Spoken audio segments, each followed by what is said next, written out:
टिक टिक टिक टिक टिक कसम ये खाए रे।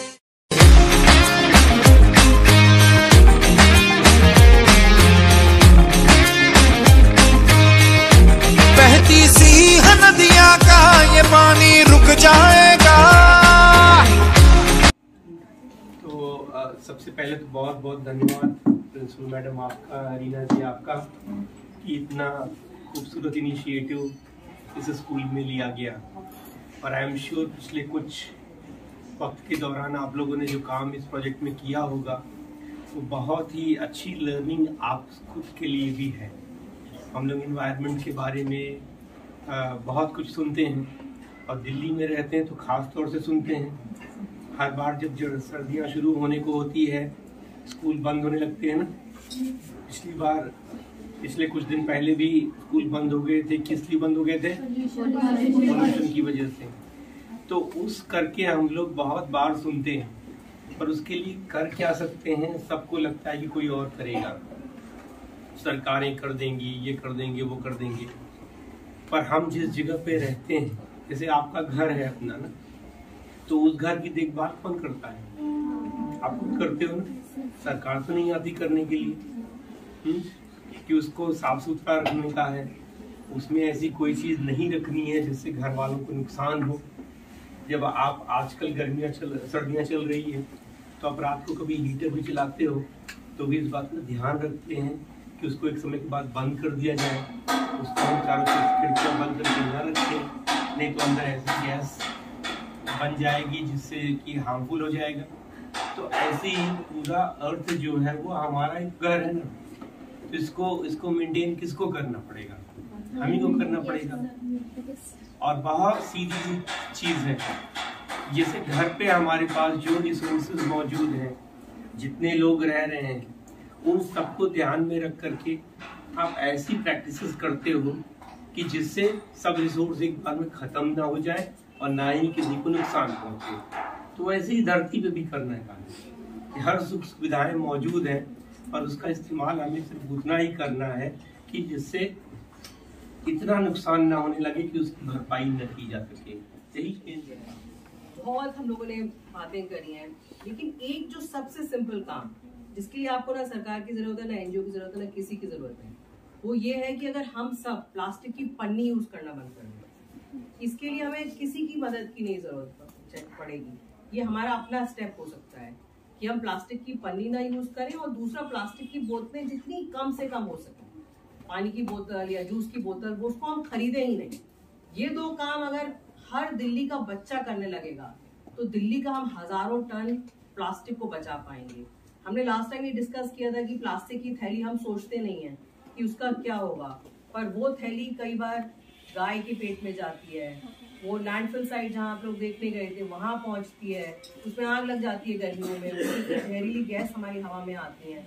तो सिर्फ एक स्टेप, बाकी हम लोगों ने क्लाइमेट चेंज की, अपने लेवल की, सिटी के लेवल की, देश के लेवल की बहुत सारी बातें डिस्कस करी, लेकिन ये जो काम है ये हमारा अपना सबका प्रण होना चाहिए कि आज के बाद ना खुद करेंगे, और अगर कोई हमारे सामने कर रहा है, मम्मी पापा फ्रेंड, जो हमें लगता है हमारी बात आसानी से सुन सकता है, उसको अगर हम मोटिवेट कर सकें, हर एक बच्चा 2-4 बच्चों को और मोटिवेट करेगा तो पूरी दिल्ली से हम प्लास्टिक को खत्म कर सकते हैं।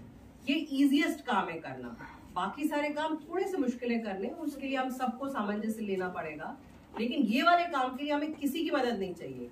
हम जब भी जाएं मार्केट, मम्मी कई बार बोलती हैं कि सब्जी ले आओ या कोई सामान ले आओ, एक बिस्किट का पैकेट भी प्लास्टिक के थैले में डाल के दिया जाता है, और वो जो दूसरे नए वाले चल गए वो भी प्लास्टिक ही होता है, वो कुछ नहीं है, वो सब प्लास्टिक। तो ये हमें आज प्रण करना पड़ेगा कि वो प्लास्टिक हम बिल्कुल भी नहीं लेंगे। उसी के लिए नौशाद सर एक प्लेज करवाएंगे। तो आप सब खड़े हो जाइए और मैं बोलूँगा, आप लोग को रिपीट करना है, लेकिन मैं सिर्फ कह रहा हूँ आप लोगों को सिर्फ ये रिपीट कर देना है। ये नहीं कि एक सेंटेंस है, सर ने बोल दिया, हमने बोल दिया, हम उसको आत्मसात करेंगे, अपने अंदर भरेंगे उसको, ठीक है? चलिए, मैं एक नए स्वच्छ, स्वस्थ और और प्लास्टिक मुक्त दिल्ली के निर्माण में योगदान देने के लिए प्रतिबद्ध हूँ। मैं प्लास्टिक का उपयोग नहीं करूँगा। मैं दूसरों को प्लास्टिक के उपयोग के खतरों के बारे में शिक्षित करूँगा। यह ग्रह हमारा है और हम ही इसे इसलिए हमें इसे सुरक्षित रखना है।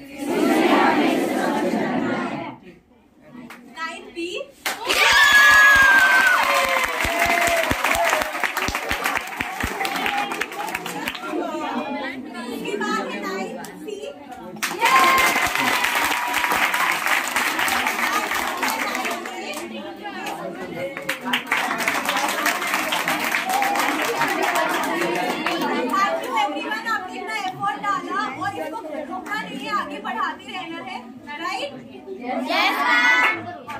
ग्रेट। के साथ बुलाऊंगी आपको फोटो थैंक्स के लिए और कुछ शब्द बोलने रीना मैम, अनिल गोस्वामी जी और हमारे सर, आपका सबसे पहले बहुत बहुत धन्यवाद अपना कीमती समय निकालने के लिए, हमारे विद्यालय के लिए, हमारे बच्चों के लिए। उसके बाद मैं धन्यवाद करना चाहूँगी रीना मैम का, जिनके सहयोग से ये प्रोग्राम जो है वो संभव हो पाया। सर, मैं अपना ऑनेस्ट एक्सपीरियंस आपके साथ शेयर करना चाहूँगी कि जब ये एनवायरमेंटल लीडरशिप का बूट कैंप शुरू हुआ था, जैसा कि हमें हर प्रोग्राम से उम्मीद तो होती है ज़रूर कुछ ना कुछ पॉजिटिव चेंज होगा, लेकिन इतना बड़ा चेंज हमारे बच्चों में आएगा ये वाकई मुझे बिल्कुल भी उम्मीद नहीं थी। और ये मुझे रियलाइज़ कब हुआ कि मेरे बच्चों में चेंज आया है कि जब 1 जून को ये प्रोग्राम शुरू हुआ और 10 जून को क्लोजिंग सेरेमनी उसकी थी। हिमांशु गुप्ता सर यहाँ पे मुख्य अतिथि थे हमारे, और जैसा कि सर अपनी आदत अनुसार समय से पहले आ गए और 9:45 बजे ही वो इस रूम में पहुँचे हुए थे। बच्चे यहाँ पे बैठे हुए थे। जैसे कि आज बच्चों ने एक्सपीरियंस शेयरिंग की है, तो एक्सपीरियंस शेयरिंग के लिए और बच्चे तैयार थे, लेकिन सर ने ऐसे ही इनफॉर्मली बच्चों से बातचीत करना शुरू किया और उस वक्त बच्चों ने जो एक्सपीरियंस शेयर किए तो वाकई मुझे लगा कि बच्चों की सोच में बहुत बदलाव आया है, उनके देखने के नज़रिए में बहुत बदलाव आया है। एक वाकई जो हमारा उद्देश्य था एनवायरमेंटल का ये प्रोग्राम शुरू करने का, वो अपने आप में उद्देश्य पूरा हुआ है। बच्चे बहुत एनवायरमेंट के प्रति जागरूक हुए, सजग हुए हैं, और बच्चों की वो सजगता, वो अवेयरनेस देख के वाकई मेरे अंदर भी बहुत चेंज आया है।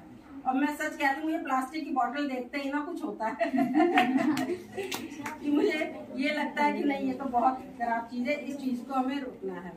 तो मैं कहती हूँ एक जो प्रोग्राम हमने जिस उद्देश्य के साथ शुरू किया वो बड़े सार्थक रूप में अब आगे बढ़ रहा है। ये प्रोग्राम की अब जैसा कि नया का शुरुआत, बच्चों में एक पॉजिटिव चेंज आया है और वो अपने घर परिवार आस पड़ोस समाज में भी जागरूकता उत्पन्न कर रहे हैं। बच्चों से इनकी मेरी बात भी होती रहती है इस विषय में। तो जिस उद्देश्य को लेकर के प्रोग्राम, कोई भी प्रोग्राम अगर हम शुरू करते हैं, सरकार शुरू करती है, कोई भी संस्था शुरू करती है, अगर वो वाकई अपने वास्तविक रूप में वहाँ तक पहुँचे तो इससे बड़ी सार्थकता, इससे बड़ी सफलता, इससे बड़ी अचीवमेंट हमारे लिए कुछ भी नहीं, इससे बड़ी संतुष्टि का मुद्दा हमारे लिए कुछ भी नहीं है। तो मैं मतलब सेटिस्फाइड हूँ और मैं अपने बच्चों से भी यही कहूँगी कि जो मशाल लेके बच्चों आप आगे बढ़े हैं, इसको जागृत रखना, इस प्रोग्राम को, इस भावना को, पर्यावरण संरक्षण की भावना को अपने अंदर भी कायम रखना है, अपने आस पड़ोस समाज परिवार में भी इसको फैलाना है। तो मेरी आपसे यही उम्मीद है और मुझे मालूम है कि मेरे बच्चे मुझे निराश नहीं करेंगे। ऐसा है? Yes ma'am. और वाकई जैसा भूपेश ने यहाँ पे अपना ओपिनियन शेयर किया कि बच्चों में पहले इंटरेस्ट की बहुत कमी थी, लेकिन इनकी टीम को भी मैं बहुत कॉन्ग्रेचुलेट करना चाहूँगी, बहुत धन्यवाद करना चाहूँगी कि इन्होंने उस ढंग से प्रोग्राम को डिजाइन किया, बच्चों को इस ढंग से इन्वॉल्व किया कि बच्चों की इन्वॉल्वमेंट दिनों दिन बढ़ती गई और बच्चे अपनी मर्जी से उसमें शामिल हो गए। और उनमें शुरुआत में जो इंटरेस्ट की कमी नजर आ रही थी, अंत तक आते आते बच्चे खुद ही उसमें इन्वॉल्व हो गए और सक्रिय रूप से उसमें योगदान देने लगे। सर एक बार फिर से आपका आने के लिए बहुत धन्यवाद।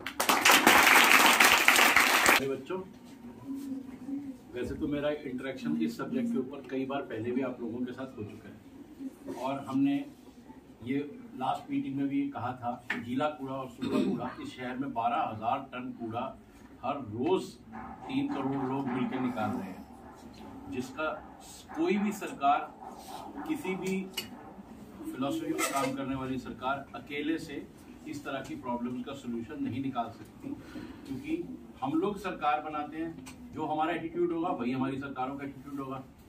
तो अगर हम लोग सिर्फ इतना ही करें, फर्स्ट स्टेप अपने घरों में गीला कूड़ा और सूखा कूड़ा अलग अलग करना शुरू करें, उसके बाद गीले कूड़े से कंपोस्ट बनाने की जिम्मेवारी या तो कम्युनिटी लेवल पे हो या सरकार करे, और जो सूखा कूड़ा है उसको रिसाइकिल करने के लिए सरकारों के साथ मिलके, एनजीओ के साथ मिलके, हम सब लोग मिलके एक रीयूज, रिसाइकल, रिड्यूस करें कंजम्पशन पैटर्न्स को। अगर हम ऐसा नहीं करेंगे तो धीरे धीरे धरती की जो हालत हो गई है, आने वाले टाइम में अगर 2 डिग्री टेम्परेचर हमने कंट्रोल नहीं किया तो होगा भी नहीं, और ग्लेशियर अगर मेल्ट कर गए तो जीवन खत्म हो जाएगा। अगर गंगा नहीं रहेगी, यमुना नहीं रहेगी तो हम भी नहीं रहेंगे, और उनको बचाने के लिए ज़रूरी है कि हमारे नदी, नाले, ग्लेशियर सब लोग इंटैक्ट रहें, सारे सिस्टम्स ठीक से काम करें। टू स्टार्ट विद अपने घरों में एटलीस्ट आप लोग मॉनिटर कीजिए, अपने गांव में मॉनिटर कीजिए। ज़्यादातर बच्चे काले खां के हैं, नंगली रजापुर के हैं, तो वहाँ पे सबसे ज़्यादा प्रॉब्लम कूड़ा मैनेजमेंट की रहती है, क्योंकि अनऑथराइज्ड कॉलोनीज में म्यूनिसिपैलिटी भी ढंग से काम करती नहीं है, या ज़्यादा तो हर गली के अंदर हमने देखा है कि चारों तरफ गंदगी, ज़रा सी बारिश आती है सीवर चौक हो जाते हैं। क्यों? क्योंकि प्लास्टिक्स बह के सीवरों के अंदर चला जाता है, वो कहीं चौक कर देता है पूरे सिस्टम को, और फिर समझ में ही नहीं आता कि इनका सोल्यूशन क्या होगा। साल दर साल, पिछले 75 साल से हम सीवर ही साफ कर रहे हैं, नाले ही साफ कर रहे हैं, लेकिन हुआ कुछ नहीं। क्योंकि अगर हमारा AQI 450 तक पहुंचता है, एक लिमिट तो ऐसी आ जाती है कि हमारे मीटर भी काम नहीं करते, कि उससे ज़्यादा पोल्यूशन है, तो किसी ने सोचा नहीं ऐसे मीटर्स बनाने के लिए। तो अगर हमने एक कॉन्शियसनेस का लेवल डेवलप किया कि हर लेवल पे सॉल्यूशन ओरिएंटेड बनिए। प्रॉब्लम्स इस देश में हजारों हैं, तो दुनिया में ही हजारों हैं, लेकिन अगर हम सब लोग मिलकर सॉल्यूशन की तरफ बढ़ेंगे तो प्रॉब्लम का हल भी निकलेगा। तो जो छोटे छोटे आपके एक्ट हैं वो बड़ी प्रॉब्लम का सॉल्यूशन बनेंगे। जापानीज में एक कहावत मैंने सुनी थी, major attention to minor details. ये जो छोटी छोटी बातें हैं उनको अगर मेजर अटेंशन देंगे तो बड़े रिजल्ट्स निकलेंगे। तो अभी जिस एज ग्रुप में आप हो, सिर्फ इतना करो कि 2 गांव, नंगली रजापुर और सराय काले खां, इनकी जिम्मेवारी आप लोगों की है कि वहाँ पे जो सरकारी ढलाव हैं उन पे कूड़ा बटके जाए, गीला कूड़ा और सूखा कूड़ा अलग अलग रहे, ताकि आगे हम सरकारों के साथ बात करके उसको प्रॉपर मैनेज कर सकें। धन्यवाद।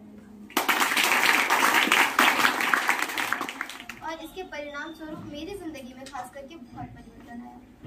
अब मैं अपने आसपास कूड़ा फैलाने से परहेज करती हूँ। पर्यावरण को सुरक्षित रखने के लिए मैं हमेशा तैयार रहती हूँ और अपने आसपास के लोगों को भी इसके लिए प्रेरित करती हूँ। हम सब आज यहाँ पर बहुत छोटी संख्या में हैं। हम सब अकेले मिलकर इस पर्यावरण को सुरक्षित करने में शायद बहुत बड़ा काम ना कर पाए, परंतु शुरुआत हमेशा छोटी होती है। हम छोटे से लेकर बड़े तक जाएंगे और एक दिन हमारा घर, शहर, हमारा राज्य, हमारी धरती, हमारा देश, हम सब एकजुट होकर इस पर्यावरण के लिए काम करेंगे और एक वो दिन ज़रूर आएगा जब हमारा पर्यावरण पूर्ण रूप से सुरक्षित होगा और संरक्षित होगा। धन्यवाद। एक स्लोगन बोलना चाहूँगी जो कि मैंने लिखा भी था, यदि आज पर्यावरण स्वच्छ है, यदि आज पर्यावरण स्वच्छ है तो कल हम स्वस्थ हैं। थैली, बोतल, स्ट्रॉ इत्यादि सर्रे सर्रे में फैला दी, ना घट पाए ना मिट पाए, रह रह के टॉक्सिक बन जाए। इससे छुटकारा तो नहीं पर है एक सरल उपाय रे, सिंगल यूज प्लास्टिक को हम कह दे बाय बाय रे। टिक टिक टिक टिक टिक टिक टिक टिक कसम ये खाए रे, टिक टिक टिक टिक टिक टिक टिक टिक प्लास्टिक टिक ना पाए रे। जो मिलकर ठान ले अगर वक्त ये बदल जाएगा, कि इस धरती के कांधे से ये बोझा